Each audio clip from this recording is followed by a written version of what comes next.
Youth అంతా కూడా మేము డిప్రెస్ అయిపోతున్నాము, మేము యాంగ్జైటీ ఫీల్ అయిపోతున్నాము ఇట్లా చెప్తూ ఉంటారు. సో బయటకి బాగానే కనబడినా కానీ when they go into their room and they lock the doors and study, ఈ ఒత్తిడి అనేది definitely will act on their mind. ఈ స్ట్రెస్ని వాళ్ళ బ్రెయిన్ తట్టుకోలేకపోతుంది. బియాండ్ దట్ వాళ్ళల్లో ఏదైతే న్యూరో మనకి కెమికల్స్ ఉంటాయో అవి డిప్రెషన్కి తీసుకెళ్లే దారిలో ఎక్కువ జనరేట్ అవుతున్నాయి అన్నప్పుడు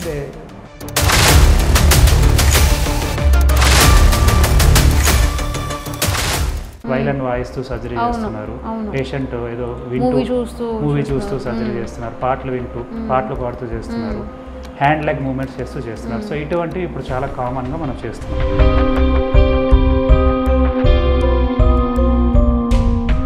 జనరల్లీ బ్రెయిన్ ఏ షేప్లో ఉంటుంది? మనం బయట వాల్నట్ షేప్లో ఉంటుంది అని అంటారు. నిజంగా వాల్నట్ షేప్లో బ్రెయిన్లో ఫోల్డ్స్ సల్కై గైరై అంటాము. సో గ్రాస్గా చూస్తే బ్రెయిన్ అనేది ఒక వాల్నట్ లాగానే ఉంటుందండి, బట్ లోపల చాలా ఫోల్డ్స్.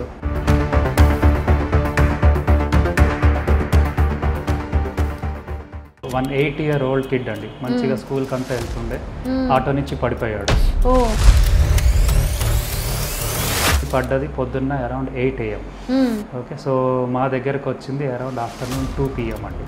సో ఈ కొద్ది గంటలలో ఆ బాబు అనేవాడు డీప్ కోమాలోకి వెళ్ళిపోయాడు.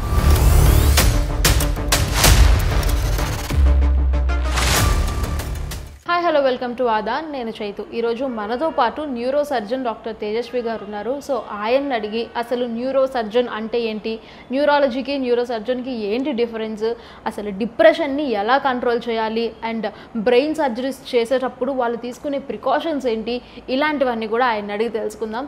సో హాయ్ తేజస్వి గారు. హాయ్ అండి, ఎలా ఉన్నారు? ఐఎమ్ ఫైన్, మీరు ఎలా ఉన్నారు? చాలా బాగున్నానండి. సో మీరు ఒక న్యూరో సర్జన్, అసలు ఈ న్యూరో సర్జన్ అంటే ఏంటి, ఈ న్యూరాలజీ ఏంటి, అసలు దీని గురించి ఎక్స్ప్లెయిన్ చేయాలంటే ఏం చెప్తారు? సో బేసిక్గా న్యూరో సర్జన్ అంటే దీన్ని స్ప్లిట్ చేసుకుంటే న్యూరో అండ్ సర్జన్. సో నరాలకి సంబంధించిన సర్జన్ అండి. సో బయట చాలామంది అనుకుంటున్నట్టు మేము ఓన్లీ బ్రెయినే ఆపరేట్ చేస్తామని ఒక అపోహ ఉంది. So it's not just the brain, central nervous system అంటే బ్రెయిన్ అండ్ స్పైనల్ కార్డ్ రెండు కూడా డీల్ చేస్తాము. Not just that, peripheral nervous సిస్టమ్లో కూడా based on once training, brachial plexus injuries కానీ, చేతులు ఏమైనా నరాలు కట్ అయితే అటువంటివి కూడా based on the training and neuro surgeon can operate. So brain మీద సర్జరీ చేసే డాక్టర్స్ స్పైన్ మీద వేరియస్ స్పైనల్ ప్రాబ్లమ్స్ అండ్ నరాలు, పెరిఫరల్ నర్వ్స్, ఇవన్నీ పుట్ టుగెదర్ న్యూరో సర్జన్ స్పెక్ట్రమ్లో వస్తాయి. ఓకే, సో ఎలాంటి కండిషన్స్లో ఉన్న వాళ్ళు న్యూరో సర్జరీకి రావాలని చెప్తారు మీరు? Okay, so usually like any other branch మనకి ఎమర్జెన్సీస్, ఎలెక్టివ్స్ రెండింటి కింద విడదీస్తే ఎమర్జెన్సీస్ మనకి హెడ్ ఇంజరీస్, అట్లానే పేషెంట్ ఏమన్నా మనకి స్ట్రోక్స్తో ప్రెజెంట్ అవ్వచ్చు, లైక్ బ్రెయిన్లో రక్తనాళం చితిలి బ్లీడ్ అవ్వడం కానీ, ఇట్లా ఎమర్జెన్సీస్కి వచ్చినప్పుడు అది ఎమర్జెన్సీ సర్జరీ కింద తీసుకుంటాం. అదేవిధంగా స్పైన్కి వస్తే యాక్సిడెంట్ అయ్యి స్పైన్లో ఫ్రాక్చర్స్ అయ్యి దానివల్ల స్పైనల్ కార్డ్ ఒత్తుకోవడం, పారాలిసిస్తో ప్రెసెంట్ అవ్వడం, ఇవి మనకి ఎమర్జెన్సీస్ కింద వస్తాయండి. అది కాకుండా other end of the spectrum మనకి ఎలెక్టివ్ కేసెస్ అంటే ప్లాన్డ్గా చేసుకున్న కేసెస్. ఫర్ ఎగ్జాంపుల్ బ్రెయిన్లో తలలో గడ్డ పెరుగుతుంది, ట్యూమర్ లాగా ఉంది, may be cancer, may not be cancer. So దానికి మనం కొంచెం మెడిసిన్స్ ఇచ్చి అడ్మిట్ చేసి ప్లాన్ చేసి చేసుకోవచ్చు. అదొకటి. రక్తనాళాల్లో కొంచెం ప్రాబ్లమ్స్ రావచ్చు, లైక్ ఏవిఎం, ఆర్టిరోవీనస్ మాల్ఫార్మేషన్స్ అని, ఎన్యూరిజమ్స్ అని, అవి కొన్నిసార్లు మెల్లగా మెదడు మీద ఒత్తడం వల్ల సిమ్టమ్స్ వస్తే ప్లాన్డ్గా సర్జరీస్ చేస్తాం. అదేవిధంగా స్పైన్లో slipped disc are prolapsed disc అంటాం. అట్లానే canal stenosis, various age related factors వల్ల స్పైనల్ కార్డ్ నరాలు ఒత్తుకుంటే ప్లాన్డ్గా సర్జరీస్ చేయొచ్చు. సో ఇవన్నీ కూడా మేమే కవర్ చేస్తాము. ఓకే, ఒక పేషెంట్ మీ దగ్గరికి వచ్చినప్పుడు బ్రెయిన్ ఇంజురీతో అసలు ఆ టైంలో మీ సిచ్యువేషన్ ఎలా ఉంటుంది? ఓకే, సో నెంబర్ 1 పేషెంట్ మన దగ్గర హెడ్ ఇంజరీతో వచ్చినప్పుడు first person to see is our casualty doctor అండి. సో వాళ్ళ దగ్గర very briefly history, time of injury, ఎప్పుడు ఇంజరీ అయింది, and most importantly vitals, BP, pulse ఎట్లా ఉన్నాయి మనకు వచ్చినప్పుడు, పేషెంట్ కండిషన్ ఏంటి, మనకి గ్లాస్గో కోమా స్కేల్ అని ఒకటి ఇంటర్నేషనల్ యాక్సెప్టెడ్ స్కోరింగ్ సిస్టమ్ ఉంటుంది. సో పేషెంట్ ఏ సిచ్యువేషన్లో వచ్చాడు, పేషెంట్ కాన్షియస్గా ఉన్నాడంటే nothing much to hurry about, we have some time evaluate చేసి స్కాన్ అనేది నిజంగా చేయాలనా లేదా అని మనకున్న ప్రోటోకాల్స్ ప్రకారం పోతాం. పేషెంట్ వచ్చినప్పుడు బ్రీతింగ్ బాగాలేదు, వైటల్స్ స్టేబుల్గా లేవు, హెడ్ ఇంజరీ సస్పిషన్ ఉంది, ఎక్స్టర్నల్ ఇంజరీస్ ఉన్నాయి, లేదా కోమటోస్ కండిషన్లో వచ్చారు అంటే we have to be on the tip of our toes. As soon as possible stabilize చేసుకొని డెఫినెట్గా సిటీ స్కాన్, యూజువల్గా మనం ఎమర్జెన్సీలో సిటీస్ చేస్తాం, ఎంఆర్ఎస్ సిటీ స్కాన్ అనేది చేసేసి మనకి డిఫరెంట్ ప్రాబ్లమ్స్ ఉంటాయండి. లైక్ బ్రెయిన్ బయట స్కల్కి బ్రెయిన్కి మధ్యలో ఎక్స్ట్రాడ్యూరల్ హెమటోమాస్, లేదా బ్రెయిన్ లోపల subdural hematomas, within the brain contusions. So based on the situation, patient condition scan correlate అయితే ఇమీడియట్గా we have to take them up for surgery for life saving. Okay. So లేదు కొన్నిసార్లు ఏమవుతుందంటే మనకి స్కాన్లో అంత సిగ్నిఫికెంట్ అనిపించదు, some other injuries, distracting injuries ఏమైనా ఉండొచ్చు లంగ్స్లో కానీ అబ్డామెన్లో కానీ.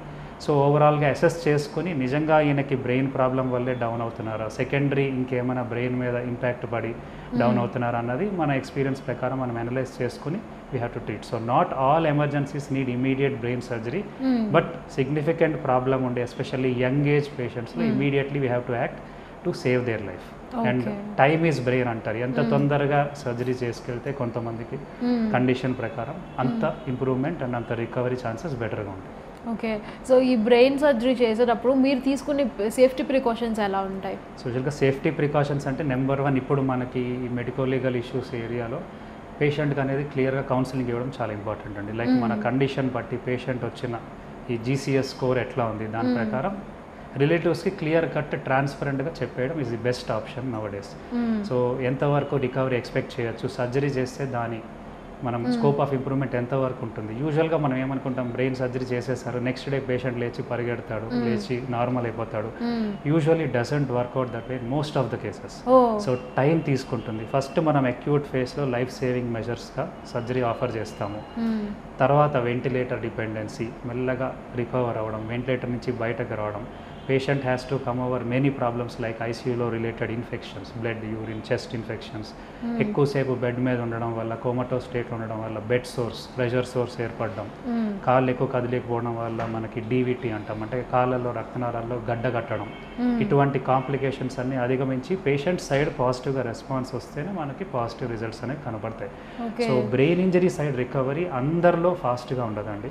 Usually it's a time taking procedure. So అటెండర్స్కి కూడా మనం అదే చెప్తాం, మనం మెయిన్ ప్రికాషన్స్ ఇదే. మనం వాళ్ళకి ఎంత బాగా కౌన్సిలింగ్ ఇస్తే తర్వాత మనకి ఈజీగా ఉంటుంది, వాళ్ళ సైడ్ కూడా ఎక్స్పెక్టేషన్స్ ఉంటాయి. అండ్ డెఫినెట్లీ థియేటర్లో ఎంటర్ అయ్యాక సమ్ టైమ్స్ మనకి టైం ఉండదు. పేషెంట్కి ఈ వైరల్ మార్కర్స్, ప్రతి పేషెంట్కి హెచ్ఐవి హెచ్బిఎస్సి చెక్ చేసుకోవాలి.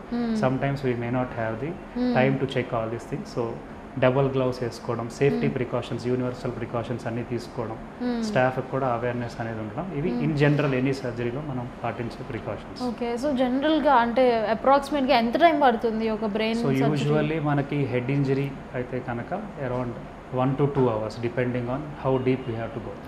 బ్రెయిన్ బయటనే ఎక్స్ట్రాడ్యూరల్ హెమటోమ్ అయితే విత్ ఇన్ 1 hour మనం ఫినిష్ చేసేసచ్చు. యాజ్ ఎర్లీ యాజ్ పాసిబుల్ బయటకు వచ్చే ప్రయత్నం ఉంటుంది. If it is something deep inside the brain, contusions అంటాము, లేదా కొన్నిసార్లు రక్తనాళం చేతులు బీపీ ఎక్కువ అవడం వల్ల బ్లీడ్ అయితే లోపలికి వెళ్ళి కూడా క్లాట్ తీయాల్సి ఉంటుంది. Those may take somewhere between 2 to 2.5 hours. స్పైన్లో యూజువల్గా స్పైన్ ఫ్రాక్చర్ అనేది మనకి average around 2 to 3 hours surgery పడుతుంది. రికవరీ టైం ఎట్లా ఉంటుంది? So recovery time again based on the pre surgical condition. Young patients కొంచెం సర్జరీ ముందు కాన్షియస్నెస్ లెవెల్ మరీ అంత పడిపోలేదు, డీప్ కోమాలో లేరు అన్నప్పుడు రికవరీ కొంచెం ఎర్లీగా అయ్యే అవకాశాలు ఉంటాయి. పేషెంట్ వచ్చినప్పుడే చాలా బ్యాడ్ ఉన్నారంటే కొన్నిసార్లు మనం based on the age, general condition poor ఉంటే సర్జరీ ఆఫర్ కూడా చేయం, because we know overall outcome అంత బాగోకపోవచ్చు అని, unless attenders are very keen for offering surgery. So based on the patient profile, ఆయన ఏజ్, ఆయనకున్న జనరల్ కండిషన్ బట్టి there will be impact. Pre surgical కండిషన్కి పోస్ట్ సర్జికల్ కండిషన్కి కూడా there will be a lot of connection. And ఎంత తొందరగా థియేటర్కి తీసుకెళ్ళాం ఎమర్జెన్సీ సర్జరీస్లో, యాజ్ ఎర్లీ యాజ్ పాసిబుల్ తీసుకెళ్తే results definitely would be better. Because brain మీద అంతసేపు ఒత్తిడి, అంతసేపు ప్రెషర్ అనేది కూడా will have an impact on the post operative results. Okay. స్పైన్లో కూడా అంతేనండి. యూజువల్గా యంగ్ పేషెంట్స్ స్పైన్లో కూడా స్పైనల్ షాక్ అనేది ఒకటి ఉంటుంది మనకి. మెడలో స్పైనల్ కార్డ్ ప్రెస్ అయినప్పుడు వచ్చినప్పుడే బీపీ డౌన్ అవ్వడము, దానికోసం మనం బీపీ మెయింటైన్ అవ్వడానికి మెడిసిన్స్ పెట్టడము, కొంతమందికి ఆ బీపీ డౌన్ అవ్వడం వల్ల వేరే అవయవాల మీద ఒత్తిడి పడడం, గుండె మీద ఒత్తిడి పడడం, కిడ్నీస్ షట్ డౌన్ అవ్వడం, ఇటువంటి కాంప్లికేషన్స్ ఉన్నప్పుడు యూజువల్గా we don't jump for surgery, stabilize చేసుకోవడానికి ట్రై చేస్తాం first.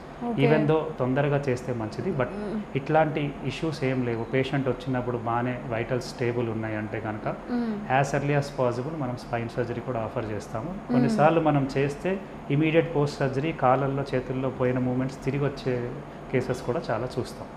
But again age factor also, మరీ ఓల్డ్ ఏజ్ అయితే కొంచెం జనరల్ కండిషన్ చూసుకుని వెయిట్ చేసి చేయడం అనేది బెటర్ అండి. ఓకే, ఇప్పుడు దాకా మీరు మీరు చేసిన సర్జరీలో మోస్ట్ టిపికల్ సర్జరీ ఏంటి అంటారు? సో 8-year-old కిడ్ అండి, మంచిగా స్కూల్కి అంతా వెళ్తుండే, ఆటో నుంచి పడిపోయాడు. ఆటో నుంచి పడ్డది పొద్దున్న అరౌండ్ 8 AM.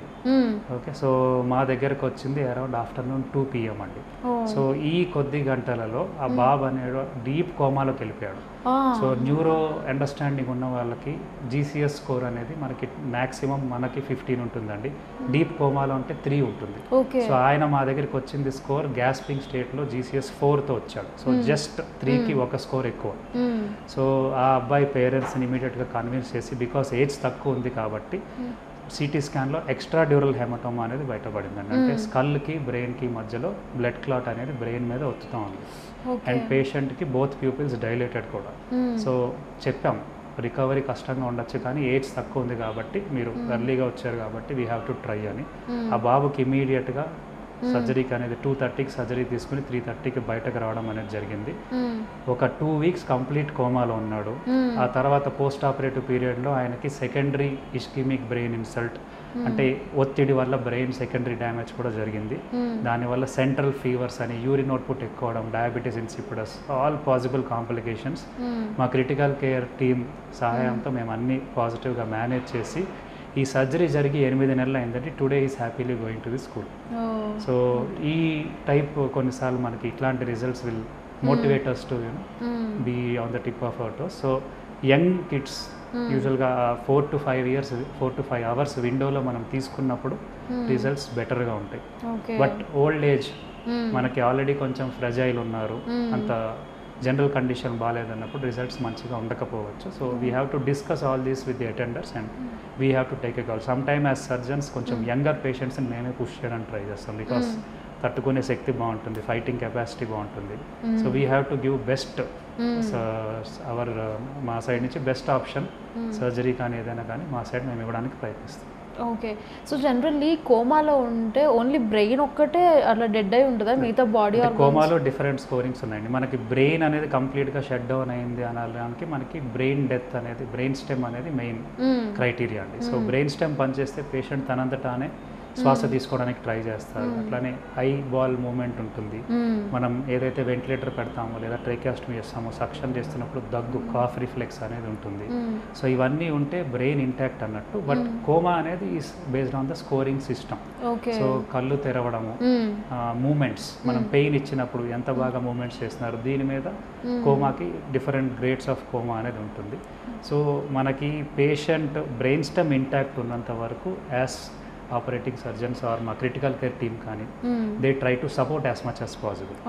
బ్రెయిన్ స్టెమ్ మనకి ఫంక్షన్ బాగలేదు, బ్రెయిన్ స్టెమ్కి నేను చెప్పిన రిఫ్లెక్సెస్, కాఫ్ కానీ ఐ ఓపెనింగ్ కానీ బ్రీతింగ్ ట్రిగర్ చేయడం కానీ ఇవి లేకపోతే that is something very bad and we need to be worried about. అది 1 to 2 days అట్లా కంటిన్యూ అయితే కనుక ఇంకా హోప్ చాలా తక్కువ.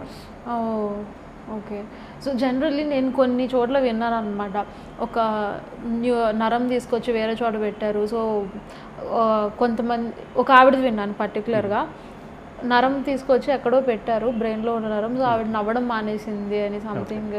సో ఇది దీన్ని నర్వ్ ట్రాన్స్ఫర్స్ అంటారండి. సో మనకి యాక్చువల్గా ఫ్యాక్ట్స్లో వేర్ వి రెగ్యులర్లీ యూజెస్, కొంతమందికి high velocity road traffic accidents లేదా పడిపోతున్నప్పుడు ఏమైనా చెట్టు పట్టుకొని నర్వ్ స్ట్రెచ్ అయినప్పుడు ఇక్కడ బ్రేకియల్ ప్లెక్సస్ అనేది ఒక ఇంజరీ అవుతుందండి. సో బ్రేకియల్ ప్లెక్సస్ అనేది it's the main trunk of nerves which supplies the entire upper లిమ్, అంటే షోల్డర్, ఎల్బో, హ్యాండ్ అంతా కూడా. సో ఇటువంటి వాటిలో ఆ స్ట్రెచ్ వల్ల స్పైనల్ కార్డ్ నుంచే వచ్చే నరాలు బ్రేకియల్ ప్లెక్సస్ ఫామ్ అవ్వకముందే క్రష్ అయ్యి దానివల్ల ఇంజురీకి గురవుతాయి. సో ఇటువంటి కేసెస్లో what we usually do is ఇమీడియట్గా ఏం సర్జరీ ఆఫర్ చేయము. We try to see if the natural recovery is happening to some extent.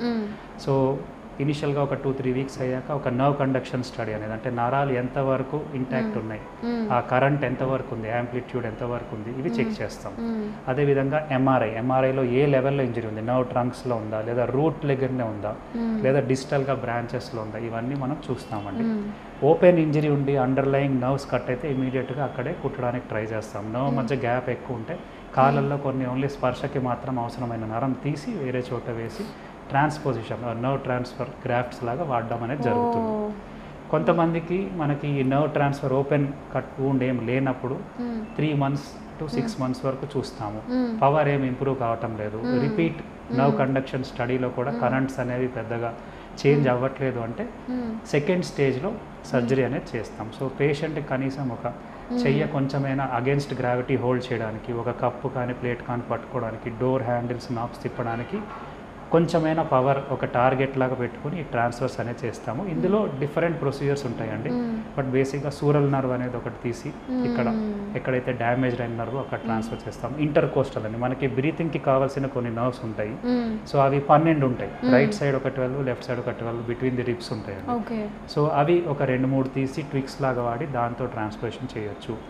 ఇంకొన్ని కేసెస్లో మనం బ్రెయిన్లో వెస్టిబులర్ శ్వానం అటువంటి సర్జరీస్ చేస్తున్నప్పుడు facial nerve which is the main nerve which supplies the facial muscles, మన ఎక్స్ప్రెషన్స్కి కానీ మనకి చూయింగ్కి కానీ, సో ఇవంతా ఫేషియల్ మజిల్స్ అన్నిటికీ నర్వ్ సప్లై చేస్తుంది.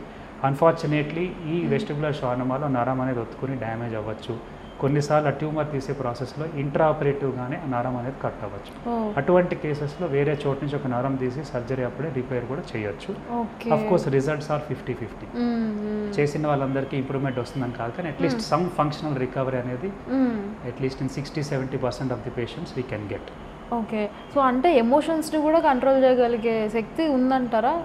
Brain definitely has control on all the emotions అండి. మనకి ఫ్రాంటల్ లోబ్ ఏదైతే ఉందో, మనం రిసెప్షన్ కానీ మన బిహేవియర్ ఎట్లా ఉంటుంది, మన ఎమోషన్స్ ఎట్లా ఉంటాయి, ఇవన్నీ కూడా బ్రెయిన్లో there are designated areas which control. So మన చేతికి కాళ్ళకి స్పర్శకి, చేతికి కాళ్ళకి మూమెంట్స్కి, ఇమోషన్స్కి, మన మెమొరీకి, ఎవ్రీ ఫంక్షన్కి ఒక డెసిగ్నేటెడ్ ఏరియా అనేది బ్రెయిన్లో ఉంటుంది.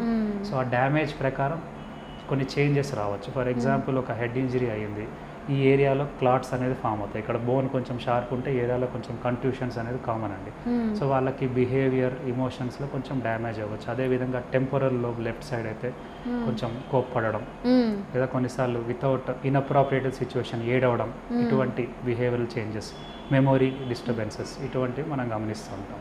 So depending on the area ఫోకల్గా ఆ ప్రాబ్లమ్స్ అనేది మనం ఏరియాకి సంబంధించిన చేంజెస్ చూడొచ్చు. ఓకే, సో బ్రెయిన్ సర్జరీ ఇప్పటి వరకు అంటే ఒక టైం వరకు ఒకలాగా ఉండేది, ఇప్పుడు చాలా ఎక్విప్మెంట్స్ వచ్చేసినాయి, రోబోటిక్స్ వచ్చేసినాయి. సో ఇది ఎలా ఇంపాక్ట్ చూపిస్తుంది? సో ఇప్పుడు బ్రెయిన్ సర్జరీకి మనం రోబోటిక్స్ అంటే యాక్చువల్లీ ఇట్ ఈస్ నాట్ మనకి ఈ ఆర్థోలో వాడేంత హై అండ్ ఇంకా న్యూరోలో కంప్లీట్గా రాలేదు. We are doing more of robotic assisted. For example మనం ఫోన్లో జీపీఎస్ అనేది పెట్టుకుంటామండి. ఇప్పుడు మీరు ఇక్కడ నుంచి వేరే ఏరియాకి వెళ్ళాలి, from place X to place Y అనేది మీరు మీ జీపీఎస్లో పెట్టుకుంటే it will show the route. So navigation system అనేది one of the form of AI tools మనం వాడతాము. It is similar to our GPS navigation. అందులో పేషెంట్కి ఎక్కడైతే సపోజ్ తలలో ఈ భాగంలో గడ్డ ఉంది, సో ఆ గడ్డని ఎట్లా అప్రోచ్ చేయాలి, మినిమం ఇన్సిషన్తో ఎట్లా దాన్ని డీల్ చేయాలన్నది ఆ పేషెంట్ హెడ్ని ఒక పర్టికులర్ ఫార్మెట్లో ఎంఆర్ఐ తీసి పేషెంట్ని మనకి సర్జరీ థియేటర్లో టేబుల్ మీద హెడ్ ఫిక్స్ చేశాక రిజిస్ట్రేషన్ అనేది చేస్తాం. మనకి జీపీఎస్లో ఆల్రెడీ గూగుల్ వాళ్ళన్నీ చేసి ఉంటారు, ఇక్కడ మనమే మాన్యువల్గా చేసుకోవాలి. It is 5 to 10 minutes procedure. ఆ పర్టికులర్ హెడ్ పొజిషన్లో ఆ ఎంఆర్ఐని మనం సింక్ చేస్తాం. సింక్ చేశాక ఇన్ఫ్రారెడ్ టెక్నాలజీ ద్వారా ఒక కెమెరాని పెట్టుకొని మనం రియల్ టైం ఎక్కడున్నామో అన్నది హెడ్ మీద మనకు కంటిన్యూస్గా దాని ద్వారా మనకి ట్రాకింగ్ అనేది జరుగుతూ ఉంటుంది. సో దీనివల్ల మనం ఏంటంటే సైజ్ ఆఫ్ ది ఇన్సిషన్ తగ్గించచ్చు. పెద్దగా ఓపెన్ చేయకుండా చిన్న ఇన్సిషన్లోనే we can deal with the entire tumour. అదేవిధంగా depth of the tumour, margins of the tumour, normal brain ఎక్కడుంది, బ్రెయిన్ ట్యూమర్ ఇంటర్ఫేస్ అనేది ఎక్కడుంది, ఈ మార్జిన్స్ గురించి కొంచెం క్లారిటీ వస్తుంది. అదేవిధంగా దీంట్లో మనకి అడ్వాన్స్డ్ ఎంఆర్ఐ లైక్ ట్రాక్టోగ్రఫీ ఈస్ మనకి ఎంఆర్ఐలో ఆ ఏరియాలో పక్కన ఉన్న important areas like speech area ఉంటే దాని ఫైబర్స్ దగ్గరలో ఎక్కడున్నాయనేది ట్రాక్టోగ్రఫీలో మనకు తెలుస్తుంది. హ్యాండ్ లెగ్ మూవ్మెంట్ ఏరియా ఉంటే ఆ దగ్గరలో ఎక్కడుందనేది మనకు తెలిసి ఎంఆర్ఐలో ముందే మనం లోడ్ చేసుకుని పెట్టుకోవచ్చు అండి. సో ఆ ట్రాక్ట్కి దగ్గరలో వెళ్తున్నామా లేదా ఇవి చేసుకోవచ్చు.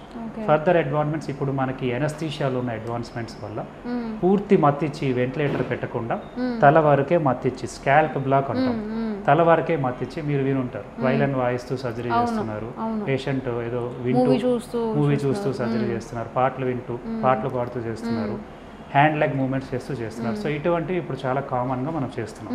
మనం ఆ ఫైబర్స్ దగ్గరికి వెళ్ళినప్పుడు మన అసిస్టెంట్ ఒకరు పేషెంట్ని కంటిన్యూస్గా హ్యాండ్ మూమెంట్స్, లెగ్ మూమెంట్స్ లేదా సెంటెన్స్ రూపంలో ఫుల్గా స్పీచ్ ఇంటాక్ట్ ఉందా లేదా అని చెక్ చేసుకుంటూ సర్జరీ చేస్తాం. ఎందుకంటే ఆల్రెడీ ట్యూమర్ ఉంది, అది క్యాన్సర్ అయిందంటే we don't want to give extra problem to the patient like speech disturbance కానీ పారాలిసిస్ కానీ మనం ఇవ్వదలుచుకోము.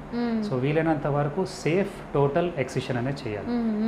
టోటల్ కూడా చేయడానికి ట్రై చేస్తాం, సేఫ్గా చేయడానికి ట్రై చేస్తాం. So that is called safe maximal excision. Functional preservation maintain చేస్తూ ఈ టూల్స్ అన్ని వాడి మనం చేయొచ్చు అండి. ఓకే. సో అట్లా బ్రెయిన్ సర్జరీ చేయించుకున్న వాళ్ళు అంటే ఒక పక్కన సర్జరీ అవుతూ ఉంటుంది, ఇంకో పక్కన వాళ్ళ పని వాళ్ళు చేస్తూ ఉంటారు. అలాంటి టైంలో అసలు వాళ్ళ థింకింగ్ కానీ అసలు వాళ్ళ థాట్స్ కానీ ఎట్లా ఉంటాయి? సో యూజువల్గా ఇట్లాంటి పేషెంట్స్ని మనం ముందే సెలెక్ట్ చేసుకోవాలి. If the patient is not a proper candidate మనం సెలెక్ట్ చేసుకోం. ఫర్ ఎగ్జాంపుల్ పేషెంట్ ఆల్రెడీ చాలా డిప్రెషన్లో ఉన్నారు బికాస్ ఆఫ్ పారాలిసిస్ వచ్చేసింది. There is nothing more you can monitor when the patient already has a paralytic attack. So పేషెంట్కి మనం క్లియర్గా attenders కూర్చోబెట్టి మనం వాళ్ళకి 1-to-1 మాట్లాడతామండి. ఇట్లా చేయడం అనేది జరుగుతుంది సార్, ఇట్లా చేస్తే మీకు మంచిగా ఉంటుంది మేడం, మీకు ఈ ఏరియాలో ప్రాబ్లం ఉంది, ఇలా చేసుకుంటే రిజల్ట్స్ బాగుంటాయని. So number 1 they have to be willing for the same. వాళ్ళు అంగీకరిస్తున్నారు అంటే సర్జరీ ముందే మనం ఒకసారి మనము మన అసిస్టెంట్స్ థియేటర్కి తీసుకెళ్తామండి. సో దట్ కొత్త ప్లేస్ అనేది వాళ్ళు ఆ రోజు ఫీల్ అవ్వకూడదు.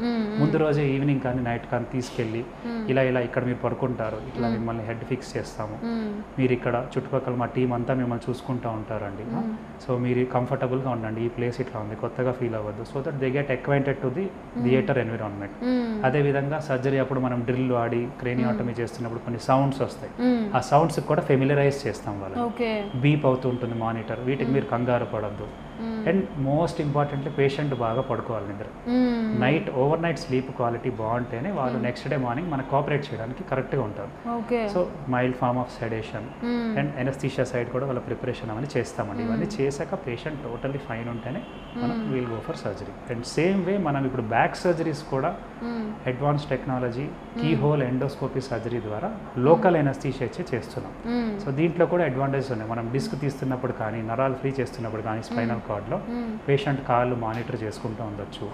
అదేవిధంగా పేషెంట్ కూడా పూర్తి మత్తు ఇవ్వకుండా, స్పైన్ సర్జరీ ఒకప్పుడు జనరల్ ఎనస్థీషియాలో చేసేవారు, తర్వాత కొంతమంది they started doing it spinal anaesthesia. So what we are doing is epidural analgesia అంటాం. అక్కడక్కడే చేసే ఏరియాలో కొంచెం పైకి కిందకి మత్తిస్తాము. పేషెంట్ అనేవాళ్ళు పెయినే ఫీల్ అవ్వరు. పేషెంట్కి ముందే చెప్తాం, మీకున్న పెయిన్కి మీరు ఒక గంటన్నర బోర్లా పడుకోగలిగితే మీకు చిన్న మత్తులోనే అయిపోతుందని. సో పేషెంట్ విల్లింగ్నెస్, ప్రిపేర్నెస్, కొన్నిసార్లు సివియర్ పెయిన్లో ఉన్నందువల్ల వాళ్ళు బోర్లా పడుకోలేకపోతే బ్యాక్ నుంచి సర్జరీ చేయడం కష్టమవుతుంది. సో ఇట్లాంటి కౌన్సిలింగ్ అవన్నీ ఇచ్చి ఫిట్ క్యాండిడేట్ కాదని చూసుకున్నాకే మనం ఇవన్నీ చేయగలమండి. ఓకే. సో కొంతమందికి అట్లా ఆపరేషన్ జరుగుతున్నప్పుడు హార్ట్ బీట్ రైజ్ అవ్వడం కానీ లేకపోతే బీపీ పెరిగిపోవడం కానీ అట్లాంటి కేసెస్ ఏమైనా అవుతాయా? యూజువల్గా మనకి కొన్ని ఫ్లక్చువేషన్స్ అనేవి ఉంటాయి. ఎస్పెషల్లీ సర్జరీ చేస్తున్నప్పుడు మనకి బ్లీడింగ్ ఏమైనా ఎక్కువ అయితే బీపీ డ్రాప్ అవ్వడం, పల్స్ రేట్ ఇంక్రీస్ అవ్వడం. సో యూజువల్గా మా anaesthesia team will take care of those things based on the need. వాళ్ళు మ్యాక్సిమం అలవబుల్ బ్లడ్ లాస్ అనేది ఒకటి ఉంటుందండి. సో ఆ పేషెంట్కి ఇంత బ్లడ్ లాస్ వరకు తట్టుకోవచ్చు. సో అది దాటితే బ్లడ్ ట్రాన్స్ఫ్యూషన్ అనేది పేషెంట్ టు పేషెంట్ డిఫర్ అవుతుంది. ఎగ్జాక్ట్లీ వెయిట్ బట్టి patient to patient it will differ. So based on the criteria blood transfusion అనేది చేసుకోవాలి. అదేవిధంగా మనం brain stem which is the main part, centre core of the brain దగ్గరలో వెళ్ళినప్పుడు కొంచెం pulse rate drop అవ్వడం. సో యూజువల్గా surgeon also should be conscious. మనం ఎనస్థీషియా కూడా చెప్పి పెడదాం, బ్రెయిన్ స్టెమ్ దగ్గరలో ఉన్నాం, ట్యూమర్ ఇక్కడ టచ్ చేస్తున్నాం, సో పల్స్ రేట్ మరీ డ్రాప్ అయితే I will give some gap, మీరు చెప్పండి మాకు అని. అండ్ కొంచెం మనకి మానిటర్ వాల్యూమ్ కూడా పెంచుకోవడం అనేది చేసుకుంటాం. బికాస్ నాకు కూడా ఒక ఫీడ్బ్యాక్ వస్తుంది, పల్స్ రేట్ అనేది బీప్ లాగా వస్తుంటుంది. సో కొంచెం వాల్యూమ్ పెంచితే I will also get a feedback pulse rate అనేది ఎలా ఉందని. So based on the area we can predict what events can happen in this area. దానికి మనం ఎట్లా రెస్పాండ్ అవ్వాలి, లేదా కాసేపు హోల్డ్లో పెట్టి సర్జరీ టైం ఇవ్వాలా. So based on that we can మధ్యలో హోల్డ్లో పెట్టచ్చా. యూజువల్గా మనం బ్రెయిన్ స్టెమ్ దగ్గరలోకి వెళ్ళినప్పుడు కొంచెం when we try to pull the tumour కొంచెం పల్స్ రేట్ అనేది డ్రాప్ అవుతుంది. If you relax for some time it will settle. అది పర్సిస్టెంట్గా వస్తుందంటే we stop there, because pulling tumour too much there is not good అని అర్థం. So there are some standards where we have to stop. కొన్ని criteria ఉంటాయి, based on that we take a call. Okay. So ఇప్పుడు epilepsy బాగా చూస్తూ ఉన్నాము, అసలు అది రావడానికి రీజన్ ఏంటి? సో ఎపిలెప్సీకి వేరియస్ రీజన్స్ ఉంటాయండి. 90 to 95% of the cases there should be some problem in the brain. దానివల్ల కంటిన్యూస్గా ఫిట్స్ రావడం కానీ, లాంగ్ డ్యూరేషన్కి ఫిట్స్ రావడం కానీ జరుగుతూ ఉంటుంది. యూజువల్గా స్ట్రోక్స్ ఉండొచ్చు బ్రెయిన్లో. సో స్ట్రోక్ అనేది బ్రెయిన్కి బ్లడ్ సర్క్యులేషన్ అందక ఆ ఏరియా అనేది డ్యామేజ్ అయిపోతే దాన్ని ఇన్ఫాక్ట్ అంటారు. కొన్నిసార్లు బ్లీడింగ్ అవుతుంది. అదేవిధంగా మనకి హెడ్ ఇంజరీలో పేషెంట్స్కి after head injury subdural haematoma కానీ కంట్యూషన్స్ కానీ మనం ఏర్పడినప్పుడు ఆ స్కారింగ్ వల్ల కూడా ఎపిలెప్సీకి కన్వర్ట్ అయ్యే ఛాన్సెస్ ఉంటాయి. అదేవిధంగా కొన్నిసార్లు బ్రెయిన్కి రిలేటెడ్ కాకుండా సెకండరీ ప్రాబ్లమ్స్ వల్ల ఇనిషియల్గా సీజర్స్ స్టార్ట్ అవుతాయి. కొన్నిసార్లు అవి కూడా ఎపిలెప్సీకి పోవచ్చు. Very rarely in less percentage of patients మనకి ఎపిలెప్సీకి కారణాలు కూడా ఏముండవు. సమ్ టైమ్స్ కొన్ని డ్రగ్స్ రిలేటెడ్ ఆల్కహాల్ రిలేటెడ్ కూడా ఎపిలెప్సీ అనేది రావచ్చు. So there are various reasons. So యూజువల్గా ఎపిలెప్సీ అనేది మనం we have to find out what could be the most possible reason. దానికి సంబంధించిన స్కాన్స్ కానీ బ్లడ్ టెస్ట్ కానీ చూసుకుని we have to establish what is the cause. Cause ఏమైనా తెలిస్తే ట్రీట్మెంట్ అనేది మనకి ఈజీ అవుతుంది. సపోజ్ క్లాట్ ఉంది, చిన్న క్లాట్ అయితే మెల్లగానే అదే కరిగిపోతుంది. దానికి సంబంధించిన మెడిసిన్స్, ఫిట్స్కి సంబంధించిన మెడిసిన్స్ పెడతాం. ఎన్ని రోజులు అన్నది మనం based on patient to patient location of the clot or location of the damage we decide. So యూజువల్గా 1 to 3 months అనేది ఇప్పుడున్న క్రైటీరియా ప్రకారం మైనర్ ప్రాబ్లమ్స్లో 1 to 3 months ఆర్ మేజర్ ప్రాబ్లమ్స్లో ఒక 2 years వరకు మెడిసిన్స్ ఇస్తామండి. ఆ తర్వాత టేపర్ చేసి డోస్ తగ్గించుకుంటూ మనం we try to see how the patient is responding. తగ్గించుకుంటున్నప్పుడు ఫిట్స్ ఏం లేకపోతే సేఫ్గా తగ్గించుకుని ఆపేయడం అనేది వాట్ ఐ ఫాలో. సో కొన్నిసార్లు మనకి కారణాలు ఏం తెలియవు బట్ విపరీతంగా ఫిట్స్ వస్తుంటాయి. అటువంటి వాటిల్లో special sequences like MRI epilepsy protocol, కొన్ని ఇంటర్నల్ పార్ట్ ఆఫ్ ది టెంపోరల్లో మీడియల్ టెంపోరల్లో ఉంటాం, అక్కడ స్క్లీరోసిస్ కానీ ఇటువంటి ఇష్యూస్ కూడా మనం గమనిస్తాం. స్పెషల్ ఎంఆర్ఐస్ మనం అది ఊహించుకుని ఆ ప్రాబ్లం ఉండొచ్చని చెప్పి చేయాలి. అదేవిధంగా మనం సిమియాలజీ వాట్ ఈస్ ది కాజ్ అంటే సీజర్ అనేది ఎట్లా ప్రొడ్యూస్ అవుతుంది. సో ఫస్ట్ తల వంకర పోతుందా, ఆరా అనేది ఏమైనా ఉందా, ఈ పొట్టలో ఇట్లా epigastric raising sensation, flashes of light ఇట్లాంటివి కొన్ని చెప్తారు ఫిట్స్ వచ్చే ముందు. ఆ హిస్టరీ తీసుకోవాలి. ఫిట్స్ అనేది రికార్డింగ్ చేసుకోవాలి. మనం వీడియో ఈజీ అంటాం, అంటే పేషెంట్ ఒక రూమ్లో పెట్టి మెడిసిన్స్ అన్నీ ఆపేసి ఆ ఈజీలో ఎట్లా రికార్డ్ అవుతుంది గ్రాఫ్ కూడా చూసుకోవాలి. పేషెంట్ కూడా ఎలా బిహేవ్ చేస్తున్నాడు డ్యూరింగ్ ద ఎపిసోడ్ అనేది ప్యాటర్న్ కూడా కొంతమంది పెద్దగా అరుస్తూ ఉంటారు ఫిట్స్ వచ్చిన టైంలో. సో ఇక్కడ మనం ఇంకో గమనించాల్సింది ఏంటంటే ఇప్పుడు కొంతమంది especially young females during exam time more కామన్లీ మనం సూడో సీజర్స్ అని కూడా చూస్తుంటాం. సో సీజర్స్ లాగా మిమిక్ అవుతుంది but actually you can't find out much on EEG or something. So అరవడం అవన్నీ usually are more common in pseudo seizures but as they can be a part of. Seizures అనేది చాలా రకాలు ఉంటాయండి, ఇది ఒకటే సీజర్ అని చెప్పలేము. సో జనరలైజ్డ్ సీజర్ అనేది చేతులు కాళ్ళు అన్ని గిలగిల కొట్టుకోవడం ఇవి ఎవరైనా కనిపెట్టచ్చు. బట్ కొన్నిసార్లు జస్ట్ అట్లా స్టేరింగ్ ఎపిసోడ్ లాగా ఉంటుంది. కొన్ని ఏరియాస్లో మనకి ప్రాబ్లం ఉంటే స్టేరింగ్ లాగా ఉండి సడన్గా కాన్షియస్ అయిపోతారు. సో ఇది ఒక రకమైన యాబ్సెన్స్ సీజర్ అంటారు. సో ఇట్లాంటివి చాలా రకాలు ఉంటాయి.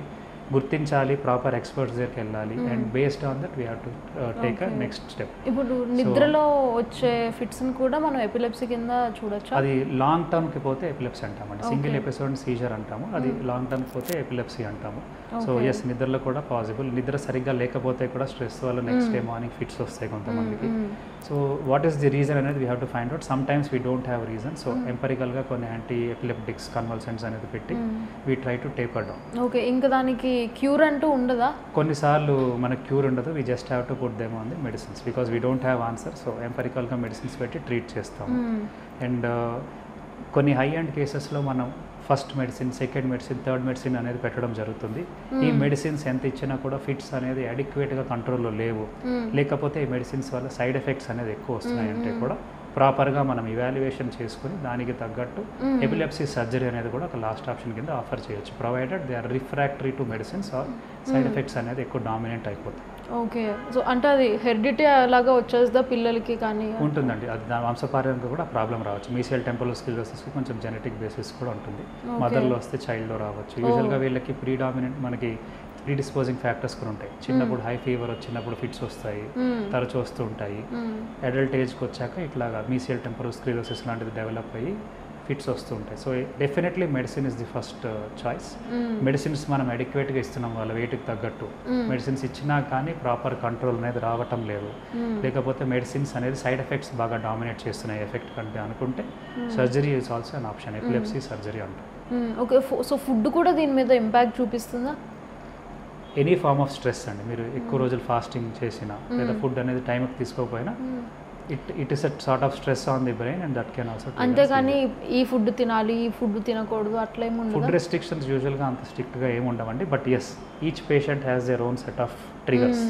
సో ఇది తింటే కొన్ని ఇబ్బందులు వస్తున్నాయి అంటే they have to make a note of it and avoid చేయడం అనేది బెటర్. ఓకే.